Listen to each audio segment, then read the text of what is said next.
Hi guys, രാത്രി എല്ലാവരും ഉറങ്ങിയതിന് ശേഷം ഞാൻ കുക്ക് ചെയ്യാൻ പോവാണ് കേട്ടോ. രാത്രി വിശന്നിട്ട് കുക്ക് ചെയ്യാനായിട്ട് പോവാണ്.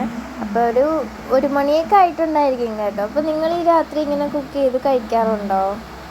ചിക്കനായിരുന്നു കേട്ടോ, ഫ്രിഡ്ജിൽ ഇരിപ്പുണ്ടായിരുന്നു. അങ്ങനെ ചിക്കനെ ഒന്ന് കഴുകി എടുത്തിട്ടുണ്ട്. ഇത്രയും കഴുകി എടുത്തിട്ട് 2-3 മാത്രമേ ഫ്രൈ ചെയ്തെടുക്കുന്നുള്ളൂ കേട്ടോ. എന്നിട്ട് അതിൽ നിന്ന് കുറച്ച് വലിയ പീസുകൾ എടുത്തിട്ട് ഒന്ന് മുളക് പൊടി, മഞ്ഞൾപ്പൊടി, അതേപോലെ തന്നെ കുറച്ച് ചിക്കൻ മസാല, ഉപ്പും കൂടി ഇട്ടിട്ട് നല്ല രീതിക്കൊന്ന് മിക്സ് ചെയ്തിട്ട് ഫ്രൈ ചെയ്തെടുക്കുകയാണ് കേട്ടോ.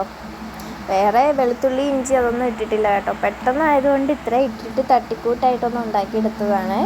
അപ്പോൾ നിങ്ങളും ഇതേപോലെ രാത്രി എല്ലാവരും ഉറങ്ങിയതിന് ശേഷം ഫുഡ് ഉണ്ടാക്കി കഴിക്കാറുണ്ടോ? എനിക്ക് ഭയങ്കര ഇഷ്ടമാണ് കേട്ടോ ഇതേപോലെ ഉണ്ടാക്കി കഴിക്കുന്നത്. എല്ലാവരും ഉറങ്ങിയതിന് ശേഷം നല്ല രാത്രിയാകുമ്പോൾ നല്ല നിശബ്ദതയായിരിക്കുമല്ലോ, ആ ടൈമിൽ പോയിട്ട് കുക്ക് ചെയ്ത് കഴിക്കാൻ ഭയങ്കര ഇഷ്ടമാണ് കേട്ടോ. അപ്പോൾ ഇങ്ങനെ കഴിക്കാറുള്ള എല്ലാവരും ഒന്ന് കമൻറ്റ് ചെയ്തേക്കണേ. അപ്പോൾ ഇത്രയേ ഉള്ളൂ കേട്ടോ ഇന്നത്തെ വീഡിയോ. ഞാൻ വെറുതെ ഒരു വീഡിയോ ആയിട്ട് എടുത്തതാണ് കേട്ടോ ഇത്. അപ്പോൾ ശരി, എന്നാൽ ഇഷ്ടമായാലും ഒന്ന് ലൈക്ക് ചെയ്തേക്കണേ.